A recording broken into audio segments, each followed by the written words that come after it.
Halo sahabat cerita Momo. Selamat datang di channel yang selalu menghadirkan kisah-kisah nyata yang penuh air mata, perjuangan, dan inspirasi. Sebelum kita mulai, seperti biasa, absen dulu yuk.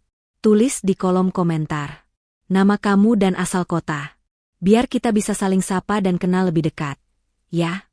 Dan jangan lupa, tekan tombol subscribe dan aktifkan lonceng notifikasinya. Supaya kamu nggak ketinggalan kisah-kisah viral dan menyentuh hati lainnya dari cerita Momo. Hari ini, kita akan membahas kisah yang penuh pengkhianatan, kesabaran, dan balas dendam elegan. Judulnya, Aku Pura-Pura Tidak Tahu Saat Suamiku Sedang Mengurus Surat Cerai Demi Kembali Bersama Mantan Istrinya Dahulu. Diam-diam kuambil seluruh hartaku supaya dia miskin tak punya apa-apa. Siapkan hati, siapkan emosi. Karena kisah ini akan membuatmu geram, nangis, dan terpukau. Wajah berteriak ketakutan. Langsung aja kita mulai ceritanya. Matahari pagi menembus tirai jendela rumahku.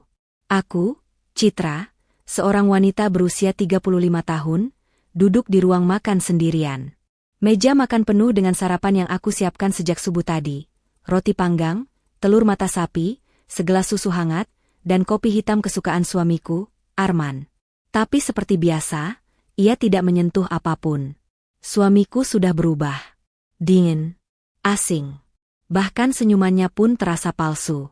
Tapi aku pura-pura tidak tahu.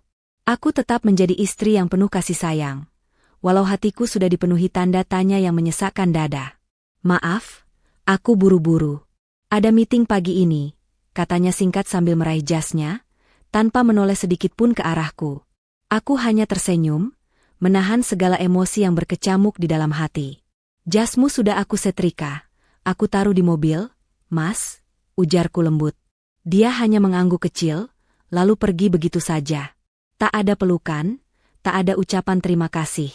Begitulah pagi-pagi dalam rumah tanggaku selama beberapa bulan terakhir. Hamba. Sejak aku diam-diam melihat pesan dari mantan istrinya, Wulan, di layar ponselnya, semuanya berubah. Aku tahu mereka kembali intens berkomunikasi. Tapi aku memilih untuk diam. Aku ingin tahu, sampai sejauh apa dia akan pergi meninggalkanku. Hari itu aku menyusul ke kantor hukum tempat temanku bekerja, Maya, untuk sekadar curhat. Cit, kamu yakin dia diam-diam sedang urus surat cerai? Tanya Maya, khawatir. Aku mengangguk pelan. Aku nggak punya bukti langsung, tapi firasatku nggak pernah salah. Dia udah nggak tidur sekamar. Suka keluar malam, dan yang paling aneh, dia mulai urus berkas-berkas keuangan yang atas nama aku.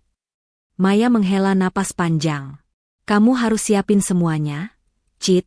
Harta kamu sebagian besar atas nama kamu, kan? Aku tersenyum tipis. Itu untungnya, Maya. Tapi dia tahu semua asetku. Kalau dia main licik. Justru itu, kamu harus gerak duluan. Jangan sampai kamu yang ditinggal, tapi hartamu juga ikut lenyap. Aku menatap keluar jendela. Pikiranku melayang jauh. Sore harinya, aku pura-pura sedang tidur siang saat Arman pulang. Tapi aku mendengar suara samar-samar percakapannya di telepon. Iya, sayang sabar sedikit lagi. Aku lagi siapin berkasnya, tinggal tanda tangan, setelah itu kita bisa mulai dari awal lagi. Hatiku mencelos. Sayang? Mulai dari awal? Jelas itu bukan bicara dengan rekan kerja atau teman biasa. Itu Wulan. Tangisku jatuh diam-diam. Tapi aku tetap berpura-pura tertidur saat dia masuk ke kamar. Dia bahkan tidak menyentuhku. Seperti aku bukan siapa-siapa lagi. Tapi aku sudah siap. Sudah waktunya aku berpura-pura lebih baik dari dia. Kalau dia bisa berbohong dan bersandiwara, aku juga bisa. Malam itu, aku mulai membuat rencana. Aku membuka kembali semua dokumen aset yang kutulis atas namaku.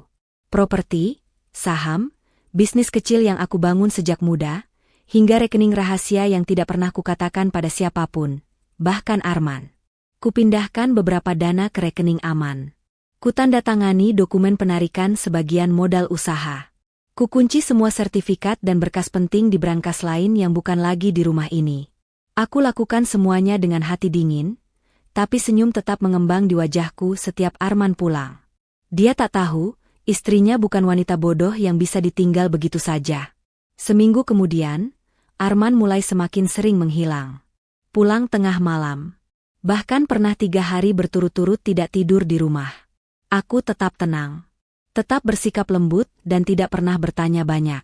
Dan seperti yang kutebak. Suatu malam, aku menemukan selembar berkas fotokopi surat cerai di dalam tas kerjanya yang tertinggal. Bagian yang menyakitkan bukan hanya surat itu, tapi bagian alasannya. Ketidakcocokan dan ingin kembali menjalani kehidupan dengan mantan istri pertama, Wulan. Aku tersenyum miris sambil memeluk tas kerja itu. Jadi benar, dia lebih memilih mantannya. Tapi aku tidak akan menangis lagi. Aku akan membiarkan dia merasa menang dulu. Sampai waktunya aku tarik semuanya dari bawah kakinya. Esok paginya, aku membuatkan sarapan seperti biasa. Mas, makan dulu. Aku bikin sup ayam kesukaanmu, ujarku sambil menaruh mangkuk di hadapannya. Dia menatapku sebentar, seperti merasa bersalah, atau mungkin merasa bersandiwara juga. Cit, kita perlu bicara. Tapi nanti malam ya. Aku hanya tersenyum. Tentu, Mas. Aku siap kapanpun.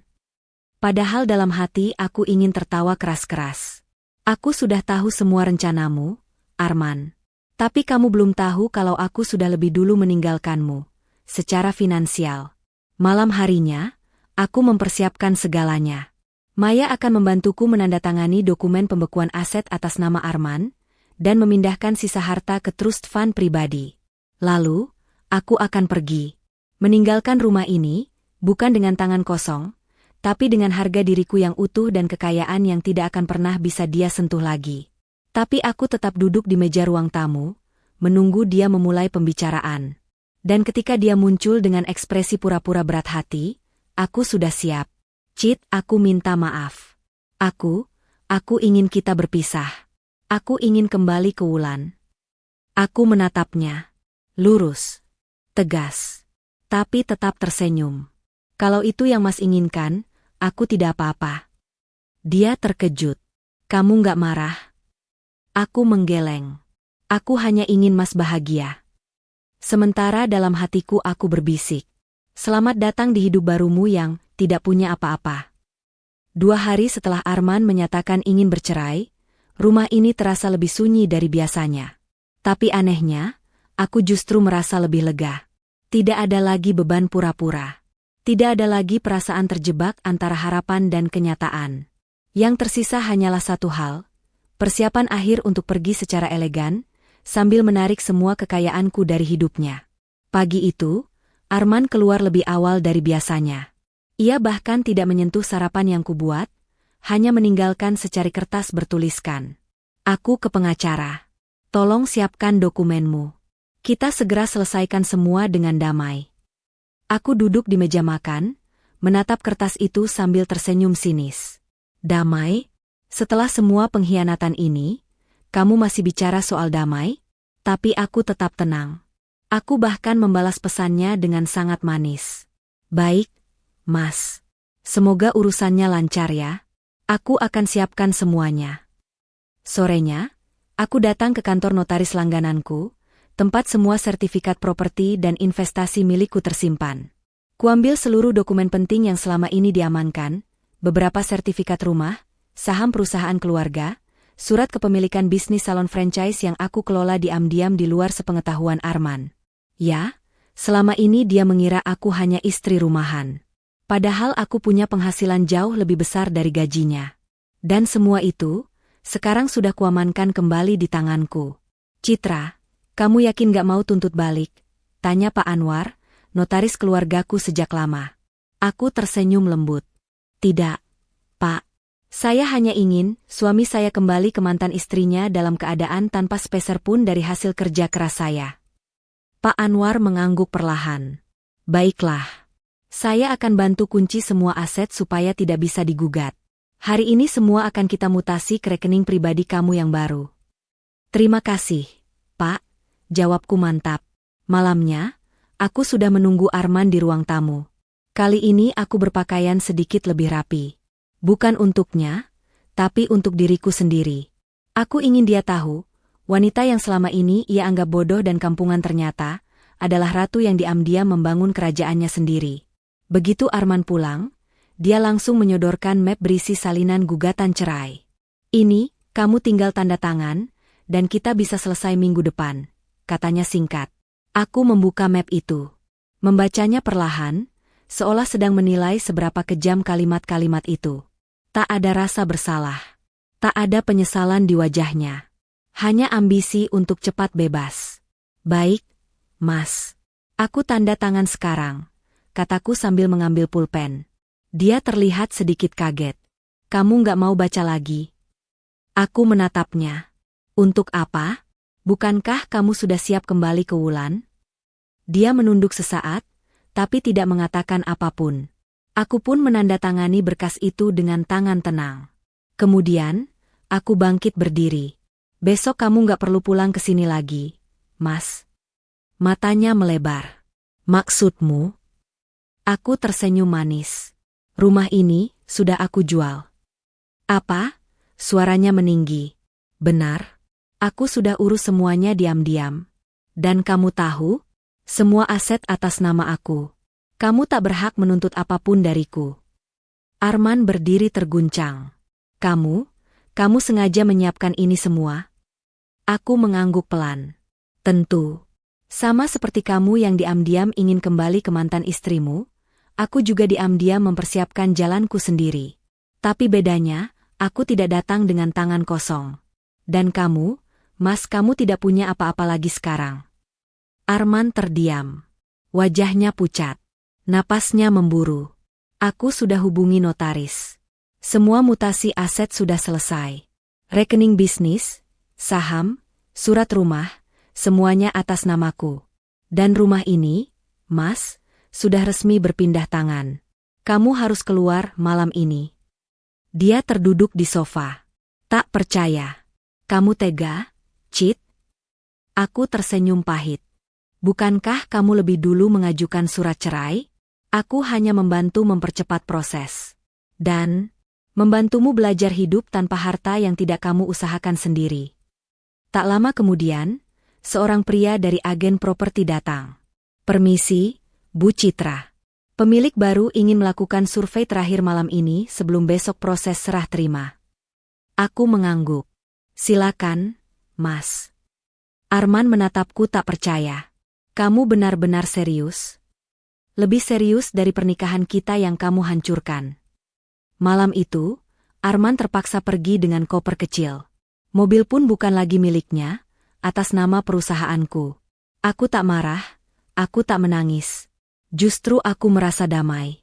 Dan saat dia melangkah keluar dari rumah untuk terakhir kalinya, aku berdiri di depan pintu, menatapnya dengan tatapan kuat. Bukan lagi istri yang tersakiti, tapi wanita yang menang dengan elegan. Selamat kembali ke pelukan masa lalu, Mas. Tapi kali ini, tanpa aku dan tanpa hartaku. Pintu tertutup. Dan begitu juga lembaran masa lalu dalam hidupku. 3 hari berlalu sejak Arman keluar dari rumah. Kupikir ia akan marah, mencaci, atau bahkan mencoba menggugat balik. Tapi tidak. Mungkin karena dia masih belum sadar betapa aku telah mengambil seluruh jantung kekayaannya. Yang kudengar justru kabar bahwa ia sudah tinggal bersama Wulan, mantan istri pertamanya. Aku tidak terkejut. Itu sudah pasti menjadi tujuannya sejak awal. Tapi yang membuatku tertawa kecil adalah kabar bahwa mereka mulai pamer kebahagiaan di media sosial. Foto makan malam romantis. Caption penuh cinta seolah-olah mereka pasangan suci yang dipersatukan kembali oleh takdir. Cinta sejati akan selalu kembali pada tempat asalnya. Tulis Wulan, lengkap dengan emotikon hati dan peluk mesra. Aku hanya tersenyum melihatnya dari layar ponsel. Tenang saja, Wulan. Kamu memang berhasil mengambil suamiku. Tapi kamu tak tahu, kamu sedang berbagi hidup dengan pria yang tak punya apa-apa lagi. Di sisi lain kota, Arman tengah duduk santai di balkon apartemen Wulan. Mereka memandangi pemandangan lampu kota dengan segelas anggur murahan. Sekarang kita bisa mulai dari awal lagi, Mas. Kamu dan aku, tanpa ada gangguan perempuan itu, ucap Wulan manja. Arman tersenyum. Iya. Sekarang aku bisa hidup tenang, tanpa basa-basi dan topeng palsu. Wulan tertawa. Dan kita nggak perlu khawatir soal uang, kan? Semua asetmu aman? Arman terdiam sejenak. Ia mengalihkan pandangan. Kenapa diam? Tanya Wulan. Aku, belum sempat urus pembagian harta. Tapi kan dulu semua aset itu kita kelola bareng. Jadi aku masih bisa dapat bagian. Wulan mendengus. Mas, tolong ya, jangan bilang kamu keluar dari rumah itu dengan tangan kosong. Tenang aja. Aku akan urus semuanya minggu depan, pasti bisa kita klaim kok, kata Arman dengan nada tak yakin. Sementara itu, aku datang ke butik mewah milikku yang berdiri di kawasan strategis.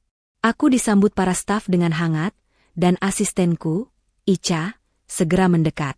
Bu Citra, semua dokumen dari notaris sudah beres. Dan rekening bisnis juga sudah aman. Transfer penarikan modal usaha juga sudah sukses masuk. Aku mengangguk puas. Bagus. Dan cabang salon di Bandung dan Bali. Sudah semua dialihkan, dan sekarang atas nama pribadi ibu. Aku menatap keluar jendela kaca besar butikku. Inilah hasil kerja kerasku bertahun-tahun.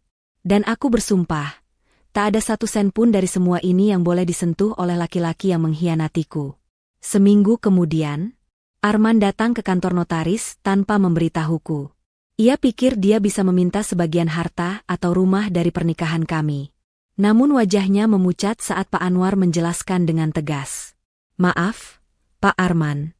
Berdasarkan dokumen resmi, semua aset atas nama Ibu Citra. Tidak ada yang menjadi harta bersama, karena Ibu Citra membangun dan mencatat semuanya sebelum pernikahan. Tapi kami menikah hampir 10 tahun. Nggak ada pembagian apapun, sergah Arman. Pak Anwar menggeleng. Ibu Citra sangat teliti. Bahkan mobil dan properti yang Anda gunakan sehari-hari, semuanya atas nama perusahaannya. Jadi secara hukum, Anda tidak memiliki hak. Arman terdiam. Wajahnya memerah. Tak pernah ia bayangkan, rencananya meninggalkan Citra demi masa lalu yang ia puja, justru membuatnya kehilangan segalanya. Malam itu, Arman duduk di sofa apartemen kecil bersama Wulan. Ia baru saja pulang dengan ekspresi muram. Gimana, Mas? Kamu dapat apa? Tanya Wulan penuh semangat. Arman melempar map ke meja. Nggak dapat apa-apa. Semua atas nama dia. Wulan menatapnya tajam. Maksud kamu apa? Kita sekarang nggak punya apa-apa. Arman mendesah berat. Aku harus mulai dari nol. Bahkan mobil pun aku pinjam dari teman kantor. Wulan langsung berdiri. Kamu serius? Mas? Jadi aku udah tinggalkan semua demi hidup miskin begini? Aku pikir kamu kaya, Arman. Kamu tuh dulunya punya rumah, mobil, bisnis, semua itu ternyata bukan milik kamu. Arman menatap Wulan, matanya mulai berkaca-kaca. Aku nggak tahu Citra sedingin itu. Dia ambil semuanya tanpa aku sadari. Wulan tertawa sinis. Bukan dia yang dingin, kamu yang bodoh. Kamu tinggalkan istri sah MU demi aku, dan kamu datang ke sini dengan koper kecil? Gila. Tamparan keras mendarat di pipi Arman. Wulan menangis histeris, menendang koper kecil Arman, lalu mengusirnya keluar. Di tempat lain, aku sedang menikmati sore bersama Ica dan tim butikku. Kami baru saja membuka cabang baru di kota sebelah. Aku membuka Instagram, dan tersenyum melihat akun milik Wulan yang kini di private. Postingan romantisnya bersama Arman sudah tak ada. Dan akun Arman juga sepi. Ica yang duduk di sebelahku bertanya, Bu, jadi benar semua aset sudah bersih dari nama Pak Arman? Aku mengangguk. Tidak hanya bersih, tapi juga aku pastikan tidak bisa disentuhnya walau dia mengemis di depan pintuku. Ica tertawa. Hebat banget Ibu. Kayaknya banyak wanita di luar sana yang pengen sekuat dan sepintar Ibu. Aku hanya tersenyum. Aku tidak kuat. Aku hanya tahu kapan harus mencintai, dan kapan harus meninggalkan tanpa menoleh lagi. Malam hari di kamar apartemen kecil, Arman duduk sendiri.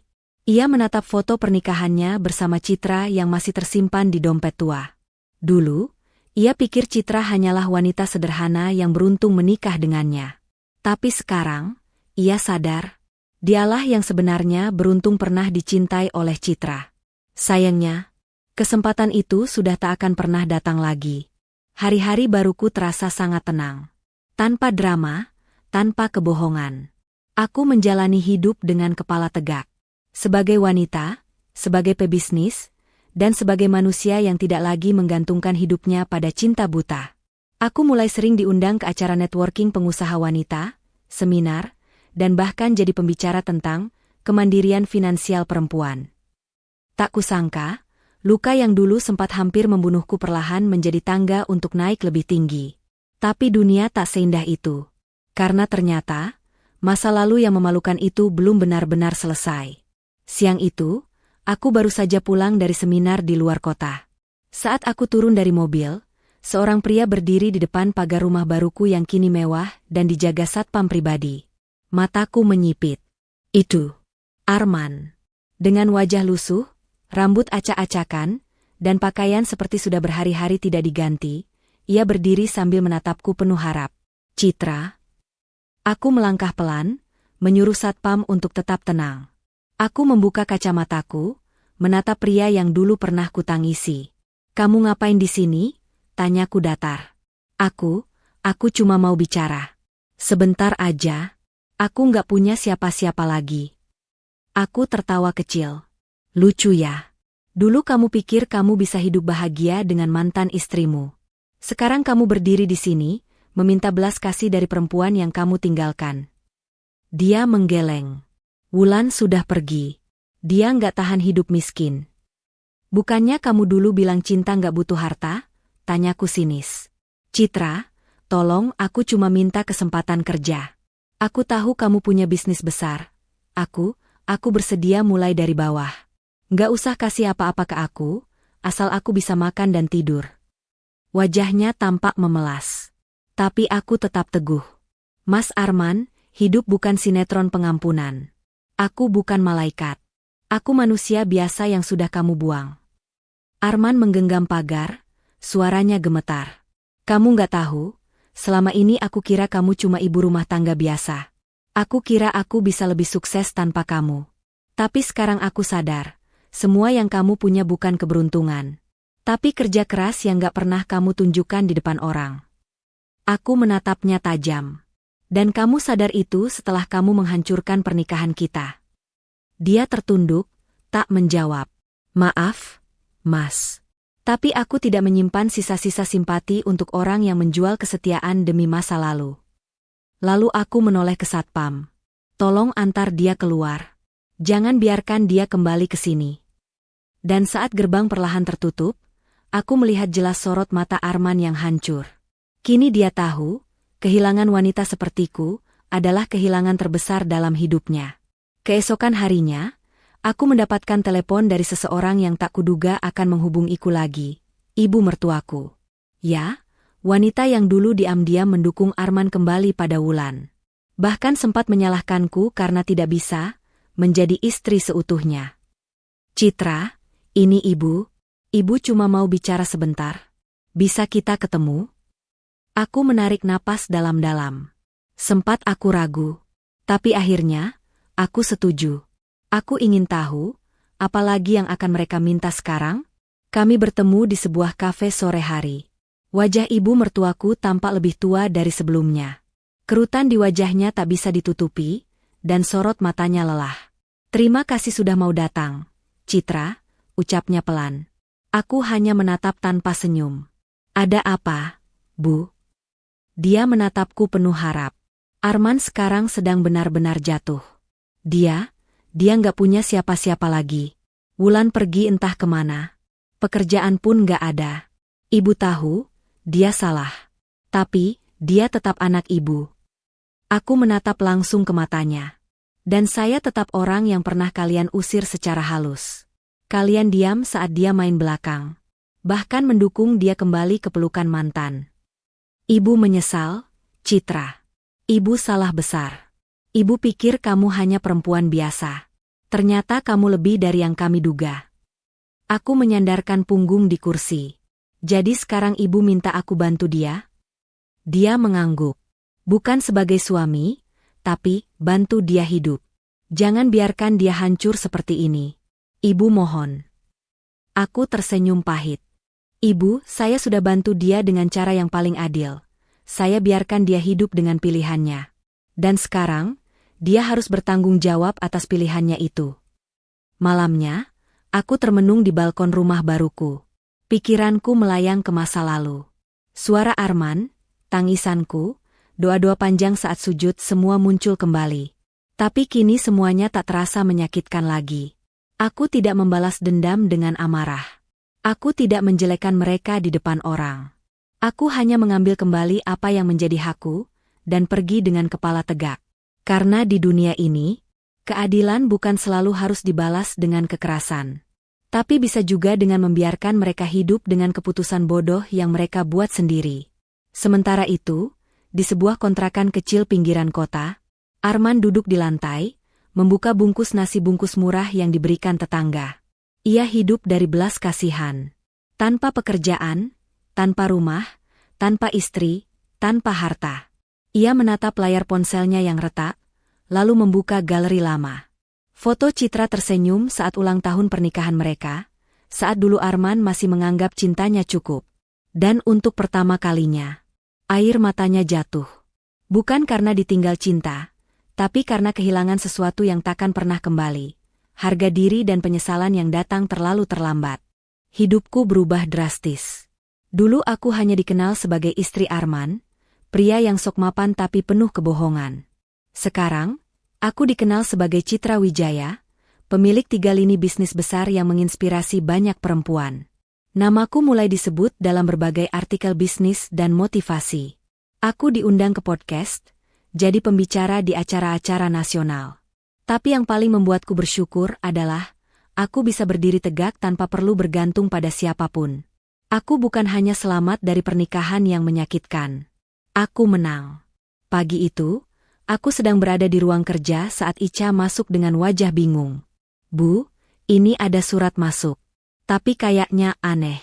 Dari pengacara, tapi bukan urusan bisnis. Aku mengambil surat itu dan membacanya perlahan. Isinya membuatku menghela napas panjang. Arman menggugatku. Bukan untuk kembali, tapi untuk meminta kompensasi atas kehidupan pasca perceraian. Katanya, aku menelantarkan suami, mengambil seluruh harta tanpa memberi bagian. Aku tertawa pelan. Lucu. Benar-benar lucu. Dia pikir hidup ini bisa direwin seperti kaset rusak. Ica menatapku geram. Kurang ajar banget ya, Bu. Udah selingkuh, nikah lagi sama mantan, terus jatuh miskin, sekarang minta bagian. Aku tersenyum tenang. Tenang. Kali ini, aku akan buat dia kapok bukan cuma dengan kehilangan harta, tapi juga martabatnya. Dalam waktu singkat, aku kumpulkan semua bukti. Rekaman pesan suara Arman dengan Wulan yang pernah kutemukan. Bukti percakapan tentang dia ingin kembali ke mantan istri. Saksi dari rumah, Art, bahkan satpam pun siap bersaksi. Dan yang paling penting, semua harta atas namaku dan tidak pernah tercatat sebagai harta Gonogini. Aku hubungi pengacara terbaik yang selama ini menangani seluruh legalitas perusahaanku. Namanya Bu Ratna. Tegas, tajam, dan tidak pernah kalah dalam sidang. Bu Citra, saya akan pastikan nama baik ibu tetap bersih. Dan orang seperti Arman, akan kami buat tidak hanya kehilangan harta, tapi juga kepercayaan masyarakat, ucapnya penuh keyakinan. Hari sidang pertama. Aku datang mengenakan setelan formal warna navy. Wajahku tegas, tapi tetap tenang. Kamera beberapa media mulai hadir, karena kasus ini mulai menarik perhatian publik. Dan di sanalah dia, Arman, duduk di bangku tergugat, ditemani pengacara seadanya. Wajahnya pucat, penuh tekanan. Hakim membuka sidang. Arman menyampaikan keluhan bahwa ia ditinggal tanpa harta, tanpa tempat tinggal, dan bahwa selama pernikahan ia berperan besar membangun aset bersama. Sampai giliran Bu Ratna berdiri. Yang mulia, kami memiliki bukti sah bahwa seluruh aset telah dimiliki Ibu Citra sebelum pernikahan terjadi. Selain itu, kami akan perlihatkan rekaman yang menunjukkan bahwa pihak penggugat secara sadar memilih untuk menceraikan klien kami demi wanita lain. Maka, tidak ada alasan logis maupun hukum untuk menggugat bagian apapun dari harta yang tidak pernah dia perjuangkan. Kemudian rekaman suara Arman diputar. Suaranya jelas. Sayang, sabar ya. Aku lagi siapin berkas cerai. Setelah itu, kita bisa hidup tenang berdua. Aku udah gak cinta sama Citra. Suasana ruang sidang hening. Semua mata tertuju pada Arman. Ia tertunduk, berkeringat, gemetar. Ia tahu semuanya sudah berakhir. Setelah sidang, aku berjalan keluar ruangan dengan kepala tegak. Di depan gedung, beberapa wartawan menanyakan pendapatku. Bu Citra, apa benar mantan suami ibu menggugat untuk minta bagian harta? Bu Citra, bagaimana perasaan ibu menghadapi semua ini? Aku menjawab dengan satu kalimat singkat namun menohok. Wanita kuat tidak perlu mempertahankan seseorang yang tak lagi menghargainya. Dan pria sejati tidak akan datang menuntut setelah ia membuang. Beberapa hari setelah putusan final diumumkan, yang tentu saja menolak seluruh gugatan Arman, aku mendapat kiriman surat lagi. Kali ini, tulis tangan. Dari Arman.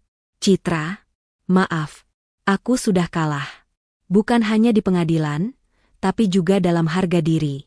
Sekarang aku sadar, bukan kamu yang beruntung punya aku. Tapi aku yang dulu sangat beruntung pernah dicintai oleh kamu. Maaf karena aku datang kembali saat semuanya sudah terlalu terlambat. Aku membaca surat itu sekali, lalu melipatnya rapi. Aku tidak menangis, tidak marah, tidak bangga. Aku hanya tersenyum tipis dan berkata dalam hati. Semua yang pergi tanpa menghargai, akan kembali dengan penyesalan yang sia-sia. Dan hidupku tetap berjalan. Tanpa dia. Tanpa luka lagi. Hanya ada ketenangan.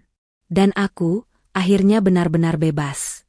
Beberapa bulan berlalu sejak sidang gugatan terakhir.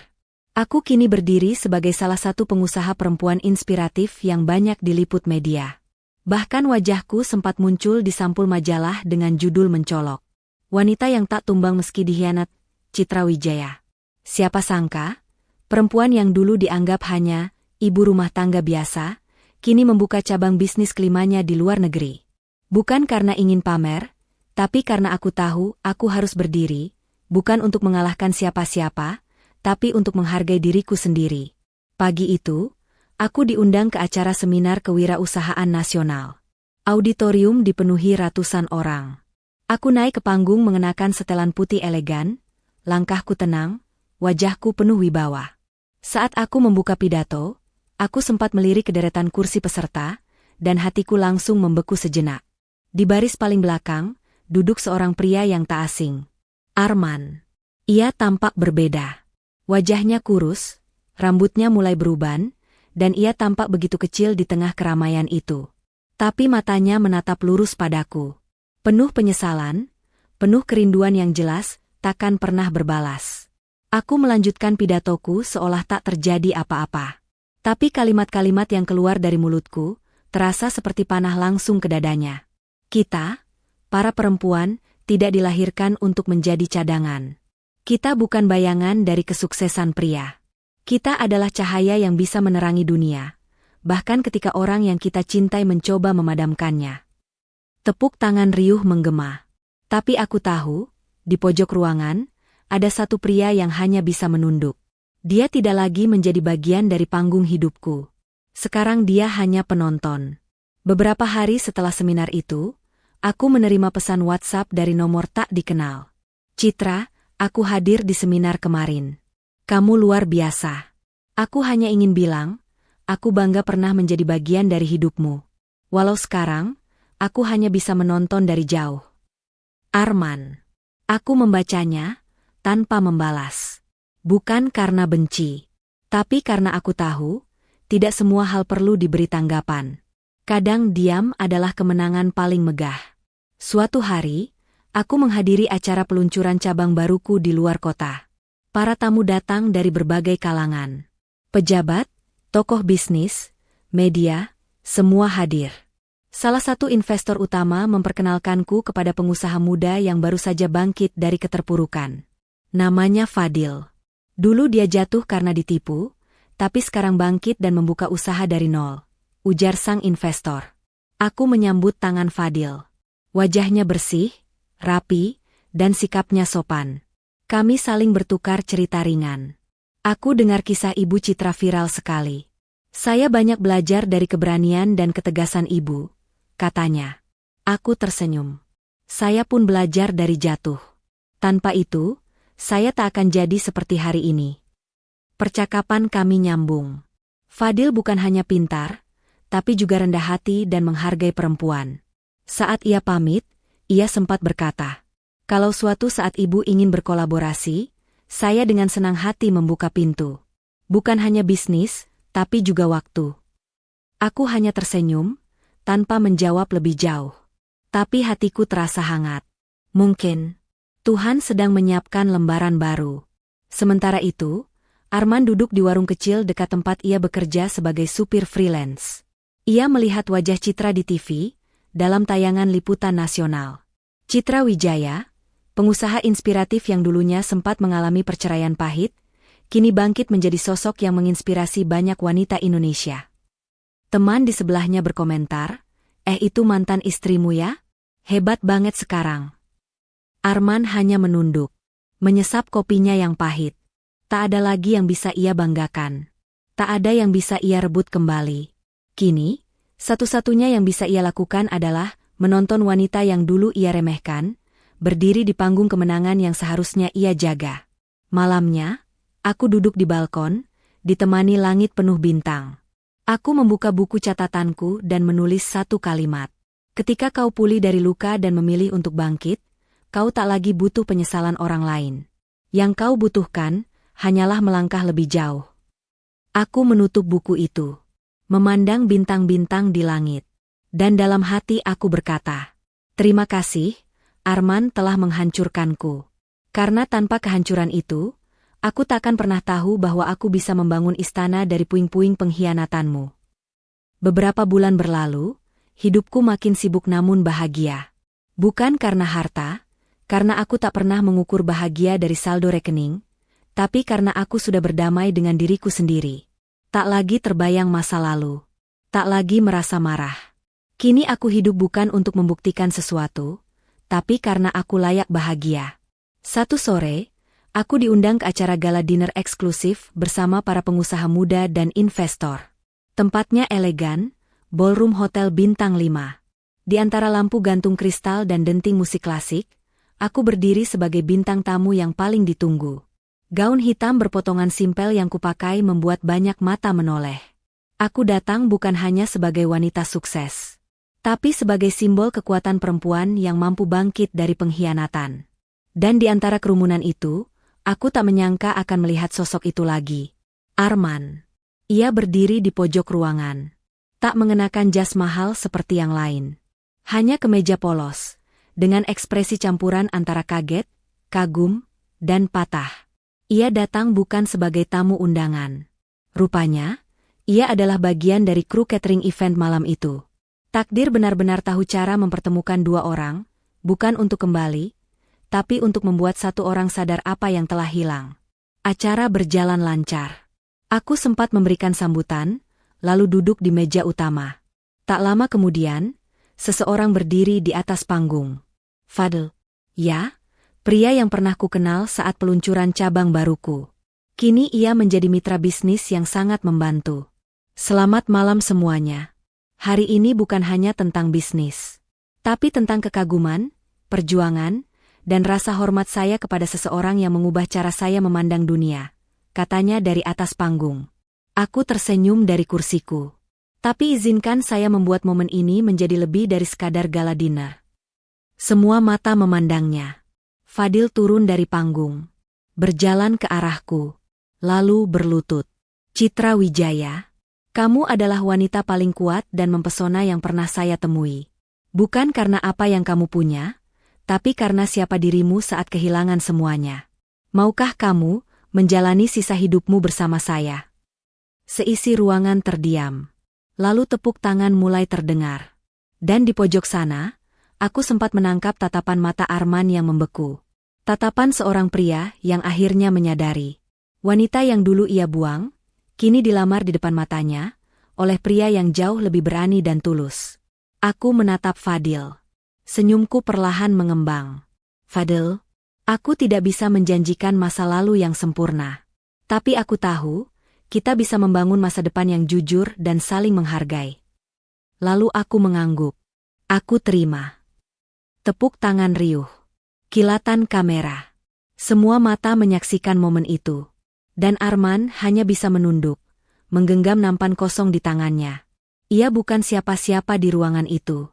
Bahkan, namanya pun tak disebut. Malam itu, setelah acara selesai, aku sempat menengok ke arah pintu belakang tempat para kru keluar. Dan di sanalah Arman berdiri. Wajahnya kusam, tubuhnya letih. Kami bertatapan sebentar.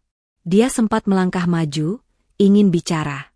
Tapi aku hanya mengangkat tangan pelan, memberi isyarat lembut. Tak perlu. Dan aku masuk ke dalam mobilku bersama Fadil. Melaju ke masa depan. Sementara dia tetap berdiri di ambang masa lalu yang ia pilih sendiri. Sampai di rumah, aku berdiri di depan cermin. Melepas anting dan make up, wajahku yang polos menatap kembali. Aku tersenyum pada diriku sendiri. Lihat, Cit, kamu gak hanya selamat. Kamu menang. Bukan karena pria lain. Tapi karena kamu akhirnya tahu bahwa kamu cukup. Dan malam itu, aku menuliskan satu kalimat terakhir di buku harian yang dulu selalu kubawa di masa gelapku. Dulu aku menangis karena ditinggalkan. Sekarang dia menangis karena kehilangan aku. Semenjak aku menerima lamaran Fadil malam itu, hidupku seperti benar-benar berada di babak baru. Aku bukan lagi wanita yang memikul luka sambil pura-pura tersenyum. Kini aku menjadi wanita yang tersenyum karena sudah tidak punya luka lagi. Bukan karena aku lupa, tapi karena aku selesai. 2 bulan setelah gala dinner itu, aku dan Fadil resmi membuka kantor pusat gabungan kami di Jakarta. Sebuah gedung megah 7 lantai, hasil joint venture dari 2 perusahaan besar. Gedung itu akan menjadi pusat dari semua cabang bisnis kami. Butik, salon, layanan konsultasi, hingga properti. Saat peresmian, aku mengenakan setelan putih gading yang elegan. Para wartawan berdiri berjejer. Pita merah di depan pintu utama siap dipotong. Bu Citra, kami siap, kata salah satu kru media. Aku melirik ke arah Fadil yang berdiri di sampingku. Ia mengangguk dan menggenggam tanganku pelan. Lalu, plak, guntingku potong, dan tepuk tangan pun pecah. Gedung itu kini sah jadi milik kami. Namun saat aku hendak melangkah masuk, aku melihat sesuatu yang membuat langkahku terhenti. Seorang tukang parkir. Mengenakan rompi oranye, wajahnya lelah, rambutnya kotor oleh debu jalanan. Dan saat mataku menangkap wajahnya jelas. Itu Arman. Tanganku refleks mengencang menggenggam clutch yang kupakai. Tapi aku tetap berjalan, tegak. Bahkan ketika dia berusaha menunduk untuk menyembunyikan wajahnya, aku tahu. Semesta benar-benar sedang mengajarkan pelajaran paling telak dalam hidupnya. Saat semua orang masuk ke dalam gedung, aku meminta satpam menghampiri pria tukang parkir itu. Mereka berdiskusi sebentar, lalu satpam itu datang kepadaku dan berkata, "Benar, Bu. Dia memang tukang parkir lepas. Baru seminggu terakhir mangkal di sini. Dia tidak tahu ini gedung milik Ibu." Aku mengangguk perlahan.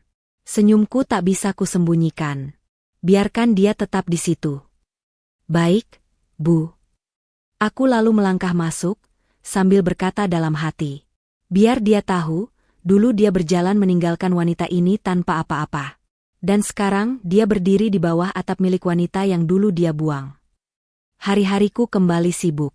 Tapi kini, setiap kali masuk kantor, aku selalu melihat Arman berdiri di depan gerbang. Tak pernah lagi mengangkat wajah. Ia tak berani menatapku. Bahkan kadang, hanya menunduk dan pura-pura sibuk dengan peluit dan mencatat nomor plat kendaraan. Suatu siang, saat aku hendak keluar untuk meeting penting, aku membuka kaca mobilku perlahan. Masih kuat berdiri di bawah teriknya matahari? Tanyaku datar. Arman menoleh cepat. Matanya membesar. Citra, suaranya bergetar. Aku menatap lurus. Ternyata semesta benar-benar tahu siapa yang harus berdiri dan siapa yang harus tunduk. Dia menunduk. Tak sanggup menjawab. Aku tidak akan usir kamu dari area ini. Tapi ingat satu hal, Arman, aku bukan Citra yang dulu. Aku tahu, suaranya lirih. Aku cuma mau bilang maaf. Aku diam. Kaca mobil pun kututup perlahan. Mobilku melaju keluar pelan. Meninggalkan dia, yang kini berdiri di gerbang milik mantan istrinya sendiri. Beberapa hari kemudian, Fadil mengajakku makan malam romantis. Kami memilih tempat sederhana tapi tenang. Di sela-sela obrolan, ia menatapku lekat-lekat. Cit, aku tahu kamu orang yang kuat. Tapi kamu gak harus selalu tegar sendirian. Kamu berhak bahagia, bukan karena kamu hebat, tapi karena kamu wanita yang layak dicintai. Hatiku meleleh. Beda sekali dengan masa lalu. Jika dulu aku harus terus membuktikan diri agar dicintai. Kini aku cukup jadi diriku, dan itu sudah cukup untuk dicintai dengan tulus. Malamnya, aku duduk sendiri di balkon, menatap lampu-lampu kota. Angin berembus lembut, seperti ingin menyampaikan sesuatu. Lalu ponselku berbunyi. Pesan dari nomor tak dikenal. Terima kasih karena tidak mengusirku. Aku tahu aku tidak pantas lagi. Melihatmu dari jauh saja, sudah cukup membuatku sadar bahwa aku telah melepaskan permata yang kini bersinar terang. Aku doakan kamu bahagia, Citra. Selalu. Aku membaca pesan itu, dan tak membalas. Bukan karena aku marah. Tapi karena aku tahu, pesan-pesan itu tak bisa lagi mengubah takdir. Aku hanya menatap langit malam, dan dalam hati berkata, dulu kamu menganggap aku bukan siapa-siapa. Sekarang kamu tahu, bahkan tempatmu berdiri saja kini adalah milikku. Hari-hariku berlalu dengan tenang. Fadil makin aktif menjadi pendamping hidup dan partner bisnis yang luar biasa. Kami bukan hanya pasangan yang saling mencintai, tapi juga saling menguatkan dan bertumbuh bersama. Namun hidup memang lucu. Saat kamu sudah tidak butuh pengakuan siapapun, tiba-tiba semua orang yang dulu memalingkan wajah, justru datang mencarimu. Siang itu, aku menerima undangan menjadi pembicara utama di Forum Ekonomi Perempuan Asia Tenggara. Sebuah kehormatan besar. Dan, tamu-tamu VVIP yang hadir bukan main-main. Dari duta besar, pejabat kementerian, hingga petinggi lembaga investasi internasional. Aku mempersiapkan semuanya dengan serius. Tampil dengan gaun pastel rapi dan jilbab elegan, aku berdiri di panggung besar sambil menyampaikan pidato. Perempuan bukan hanya bisa bertahan. Kita bisa menciptakan dunia, bahkan setelah dunia itu dihancurkan oleh orang yang kita cintai. Tepuk tangan riuh. Namun di barisan VIP, aku melihat dua sosok yang membuatku sempat membeku sejenak. Bu Retno dan Pak Hasan. Mereka adalah orang tua Arman. Dulu mereka yang memintaku, ikhlas saja, saat Arman menggugat cerai. Mereka yang dengan mudahnya berkata, kalau cinta sudah hilang, kamu nggak bisa paksa. Jangan tahan dia, biar dia bahagia lagi sama Wulan. Dan sekarang mereka duduk sebagai penonton, mendengarkan pidatoku, bertepuk tangan melihat pencapaian wanita yang dulu mereka abaikan. Usai acara, aku baru saja turun panggung ketika salah satu panitia berkata, Bu Citra, ada dua orang tua yang ingin sekali menyapa. Katanya mereka sangat bangga melihat ibu. Aku mengangguk. Tak perlu disebut namanya. Aku tahu siapa mereka. Tak lama kemudian, Bu Retno dan Pak Hasan datang dengan wajah canggung. Keduanya tampak lebih tua, lebih kurus, dan penuh penyesalan. Citra, Bu Retno mendekat sambil menggenggam tanganku, matanya berkaca-kaca. Kami bangga sekali melihat kamu sekarang. Kamu luar biasa. Maafkan kami salah besar menilaimu dulu. Aku menatap mereka datar, tapi tetap sopan. Tidak perlu minta maaf, Bu. Saya pun berterima kasih. Karena jika dulu saya tidak ditinggalkan sendirian, saya mungkin tidak akan pernah berdiri di sini. Pak Hasan mengangguk perlahan. Kamu benar. Kami malu. Aku hanya tersenyum. Tidak perlu malu. Semua orang akan mendapat pelajarannya. Dan pelajaran itu kadang datang setelah semuanya terlambat. Aku menunduk sopan, lalu pamit tanpa menoleh lagi. Malam harinya, Fadil dan aku makan malam di rumah. Ia menatapku dengan kagum. Jadi itu mertua mantanmu? Aku tertawa. Iya. Sekarang mereka tahu, yang dulu mereka remehkan, ternyata bukan cuma wanita biasa. Fadil menggenggam tanganku. Aku bangga padamu, Citra. Dan aku bahagia bisa jadi bagian dari hidupmu sekarang. Aku menatapnya. Terima kasih karena mencintaiku dengan benar. Setelah semua luka dan perjuangan itu, ternyata yang paling menyembuhkan adalah rasa dihargai. Beberapa hari kemudian, aku mendapat laporan dari manajer keuangan. Ada seorang pria atas nama Arman. Dia mengajukan pinjaman pribadi, menjaminkan motor tua dan permintaan kerja paruh waktu. Kami ingin tahu, ibu izinkan atau tidak. Aku memejamkan mata sejenak. Lalu berkata, tolak. Tapi beri dia informasi tentang pelatihan kerja gratis dari yayasan yang saya dirikan. Saya tidak akan menginjak dia seperti dulu dia menginjak saya. Tapi saya juga tidak akan mengulurkan tangan kedua kalinya untuk orang yang membuang saya tanpa rasa hormat. Manajer mengangguk. Dan malam itu, aku merasa benar-benar damai. Aku menulis lagi di buku catatanku. Dulu aku berjalan dalam hujan air mata. Sekarang aku berjalan di bawah sinar sorotan panggung. Dan semua orang yang dulu menundukiku, kini berdiri di belakangku, bertepuk tangan. Hari itu, aku berdiri di atas panggung tertinggi dalam hidupku. Bukan karena sorotan kamera. Bukan karena tepuk tangan ratusan orang. Tapi karena aku akhirnya bisa mengenalkan diriku sendiri, tanpa bayang-bayang siapapun. Acara malam itu adalah peluncuran besar yayasan yang aku dirikan. Cahaya Perempuan, lembaga untuk membantu wanita bangkit dari kekerasan rumah tangga, pengkhianatan, dan penindasan ekonomi. Sebuah perjuangan yang kujalani sendiri, kini kualihkan menjadi tempat berteduh bagi ratusan perempuan lainnya. Gedung megah itu berdiri atas namaku. Seluruh biaya acara, sponsor, dan tamu undangan adalah hasil dari kerja kerasku. Dan malam itu, aku tak hanya menjadi pendiri. Aku adalah tamu kehormatan. Saat namaku dipanggil, mari kita sambut. Ibu Citra Paramita Wijaya, CEO dan founder dari Cahaya Perempuan Foundation. Aku melangkah naik ke panggung, mengenakan gaun putih panjang dengan sulaman emas. Wajahku bersinar, langkahku tenang. Di depan ratusan hadirin, aku berdiri tegak, sebagai wanita yang dulu dihancurkan, kini bangkit untuk menyembuhkan. Tepuk tangan berdentum. Kamera berkilat. Dan di antara kerumunan, aku melihat sosok itu lagi. Arman. Ia berdiri di antara para undangan umum. Tak mengundang sorotan. Tak dipanggil siapa-siapa. Ia hanya berdiri, sebagai saksi diam. Aku mulai berbicara. Suaraku mantap. Tatapanku menyapu seluruh ruangan. Saya berdiri di sini bukan sebagai mantan istri seseorang. Saya berdiri di sini bukan sebagai korban. Saya berdiri di sini sebagai Citra. Perempuan yang memilih diam saat ditinggalkan. Tapi juga perempuan yang memilih bangkit saat dunia menjatuhkan. Semua orang hening. Dan aku tahu, kalimat itu menusuk tepat ke dada seseorang di ujung sana. Selesai pidato, aku turun panggung. Para hadirin mendekat, memberi selamat, berjabat tangan. Tapi satu sosok berdiri terpaku, tak berani mendekat. Akhirnya dia mencoba maju. Citra, boleh aku bicara? Aku menoleh. Menatap Arman, pria yang dulu dengan mudahnya menyodorkan surat cerai hanya karena ingin kembali ke masa lalunya. Pria yang dulu meninggalkanku tanpa harta, tanpa harga diri, tanpa tempat bertanya. Citra, aku cuma mau bilang, aku bangga. Dan, aku minta maaf.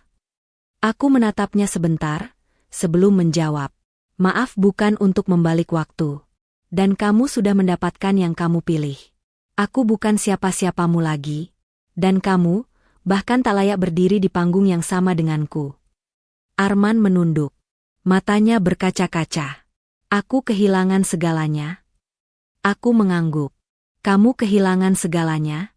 Karena kamu memilih melepaskan wanita yang ternyata punya segalanya. Beberapa media mengambil foto kami dari jauh. Esoknya, berita itu tersebar di mana-mana. Momen mantan suami berhadapan dengan wanita yang kini jadi tokoh nasional. Pengkhianatan dibalas dengan kemegahan, Citra Wijaya menjadi ikon perempuan bangkit. Malam itu, setelah acara selesai, aku berjalan ke balkon rumahku. Di sampingku, Fadil ikut berdiri, menggenggam tanganku. Aku tahu kamu menang, Cit. Tapi yang paling indah dari semua ini, kamu menang tanpa harus menginjak siapa-siapa. Aku menatap langit. menghembuskan napas panjang. Aku hanya mengambil kembali apa yang seharusnya menjadi milikku, harga diriku. Lalu, untuk terakhir kalinya, aku membuka buku harian yang dulu menjadi saksi luka-lukaku. Dan aku menulis. Suamiku pura-pura ingin bercerai untuk kembali ke masa lalunya. Aku pura-pura tidak tahu. Tapi diam-diam, aku ambil seluruh hidupku kembali. Harta, harga diri, dan kebahagiaanku. Sekarang, bukan dia yang kehilangan aku, tapi aku yang membuktikan bahwa kehilangan orang yang salah bukan akhir dari dunia, tapi awal dari kemenangan sejati. Wah, gimana, sahabat Momo? Cerita hari ini benar-benar bikin merinding dan ngena banget di hati ya. Dari wanita yang diam saat disakiti, menjadi sosok yang berdiri di atas panggung kemenangan. Itulah Citra. Lambang dari kekuatan, kesabaran, dan pembalasan yang elegan. Kadang, kita cukup pura-pura tidak tahu. Lalu diam-diam ambil kembali semua harga diri dan hidup kita sendiri. Tulis di kolom komentar. Apa pelajaran yang paling kalian dapat dari kisah inspiratif ini? Dan jangan lupa ya, absen dulu di kolom komentar. Tulis nama kamu, dari kota mana nontonnya. Subscribe channel Cerita Momo. Karena akan ada cerita-cerita kehidupan yang lebih pedas, lebih emosional, dan lebih menginspirasi setiap minggunya. Aktifkan lonceng notifikasi. Biar gak ketinggalan tiap cerita barunya. Ya, diam saat disakiti bukan berarti kita lemah. Kadang itu cara teranggun untuk menyusun kemenangan. Sampai jumpa di cerita berikutnya. Hanya di Cerita Momo. Cerita nyata. Penuh makna. Bikin merinding.